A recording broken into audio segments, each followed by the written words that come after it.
I mean, our constitution is not even up to 1,000 pages, not to talk of 4,000. So at the end of the day, you can imagine if what is that? If that conference is going to be taken seriously and they come up with 4,000 pages, haven't it been a little impossible? Yeah, well, there are people to whittle it down to a sizable package that we can deal with. But the thing is, that is the way Truth Be Told is looking at it. We can also look at some other modalities in terms of the composition of the conference in itself. Let's just go in there instead of because we really don't have enough time. The modalities of that particular you talked about the composition. Let's talk about the composition, because one would have thought that that document you talked about something got me thinking that well, that was actually a compendium of what they have actually what they found out going through 36 states and Abuja, because they actually went around the geopolitical zones and some specific states. So looking at the composition, do you think is an okay thing for us to fly with that? Honestly, ab initio, my intent has always been the intent of Truth Be Told Network. The composition of the conference or the confab in itself is okay. But the bottom line is not okay. What's the bottom line? The bottom line is, how on earth are these people going to gel?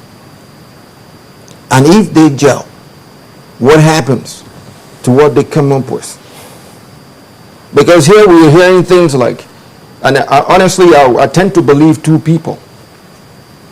Number one, the XGF, who happens to be our SGF and a legal practitioner. The man said it categorically that, look here, whatever happens out here, we're turning it back to the National Assembly. When did he say that? At the announcement of the modalities? That's right. Oh, no, that was not. He was subtle about it. That wasn't what a host of people heard. I mean, what they heard was whatever happens at that conference, they will have the decision as to what to do with it to make it law. I'll tell you one thing. From his own, even from a legal angle, though I'm not a legal practitioner. The thing is, he says, whatever the people at the conference comes up with, either they're going to tell us we're going into a referendum, or they're going to tell us we're going to turn this back to the National Assembly. He said one thing: whatever it is they are going to do has to be by the law, and the law we have is the Constitution we have that we're trying to jettison. And honestly, the National Assembly has not given us the go-ahead to do what we are doing. Though Mr. President is saying that, legally, they have not given us the go-ahead. The last time we met, Chamberlain was running me a reference in Brazil. And what they said was, before they had the referendum, their National Assembly gave them the go-ahead. In this instance, there are two things we need to come out of the National Assembly. They need to tell us, go ahead. You can have a referendum afterwards. Go ahead. Turn it back to us. We'll make it into law. Honestly, without that, we have a challenge. So we still have options open to us. It's not straight-jacketed. Yeah, that's right. That's right. Well, the options, the legal options, are what we should look at. The National Assembly, most people are putting them on the back burner. Honestly, they are on the front burner. What if there are protests saying that we want the National Assembly to say that, oh no, what if there are protests saying let it go to referendum?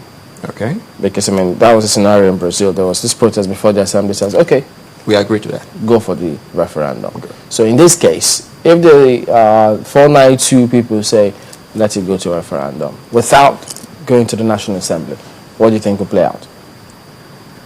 My brother, we're Nigerians. Maybe you and I will join the crowd and go into Abuja and then staking out the whole place. And then the response is there for all to see. What if this group, these representatives for this conference say, let it go to referendum, not to the National Assembly? If there's a consensus about that. What about the legality backing it up? You might want to tell me the power resides with the people, then we can go on the street and say this is what we want and we're going to get it. But in a situation like this, there is need. There is need. That is why I can afford to throw a truthful challenge to those men at the National Assembly. If they are true Nigerians, let one of them raise a motion that whatever it is the National Conference is going to come up with should go to referendum. Let them make it into a bylaw. First reading, second reading, and it becomes tenable. You know, some people have also raised, I mean, our last guest raised issues to the referendum as to how eventually, if it goes to referendum, what you're doing is putting it back within the purview of politicians, and it could actually be twisted. So, and he was saying that the best way would be to take it to the National Assembly level where we can hold each member responsible for what it is they voted for. Absolutely correct. You agree?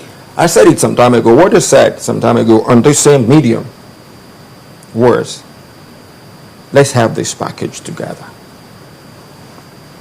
but put it on hold, which brings in the element of timing. What has been said here is, we're going to do this in 3 months, and then at the end of 3 months, personally, after that 3 months, I personally do not want anything to happen because the timing then is wrong. The polity is heated up. The last time we discussed it here, I told you guys that, okay, this PAC thing is going to take 12 months and nothing short of that. And the best way out of it is to implement whatever it is on the 8th Republic. Not now. We can't do it now. So basically, if we are going to get anything good out of what we are talking about, let the 492 sit. Let politicking, elections and re-elections go on. When the 8th Republic comes in, let us go in there. We have a chance now to tell all the aspirants, my friend, when you get there, your number one job is, whatever it is we're coming up with, you will pass it. So what you're suggesting is a deferment of passing into law the decisions that the confab will arrive at. There is no time for it, my dear. If they're finished by June, the polity is already heated up. If there are factors in it that is going to favor one candidate or the other, they latch onto it, and then, for God's sake... What's heating the polity up, by the way? By June, when primaries begin in October. For God's sake, politicians are breaking the rules here and there. They call campaign, they change it to rallies. Rallies are allowed, campaigns are not allowed. How do you categorize that? But you know they've given them I know. There's a timetable. There's a timetable. Yes. Chamberlain and I can sit down and discuss politics. And when anybody comes to say we're discussing our wives and children. But not a rally. A rally is allowed. It's a meeting of people. What we say is another different ballgame. That's by October. You can't stop June Nigerians. to October. You can't stop Nigerians. Honestly, they are doing it. How many occasions have you guys been to? Somebody is celebrating his second or third year in office. For God's sake, it's a political jamboree. How are you going to attack that? You can't stop them. So don't add this into the mix. It becomes an unpalatable salad. But the Nigerians are not all lawless, you know. We're not talking about lawlessness. The people on the streets, the politicians and the people on the street are just less than 20%. All right. Mr. Bola Bakare is of the Truth Be Told Network, a non-governmental organization. Thank you for coming on this morning. I'm glad to be here. All right, that's why we'll draw the curtains as well today on the program. We thank you all for watching. It's been a very interesting week. We'll see you next time. I'm Chamberlain also. Well, thank you for watching. We're hoping to take your comments, hopefully, next week, as Twitter handle has been on the boil. Well, many thanks, Sulaiman, our lady. See ya.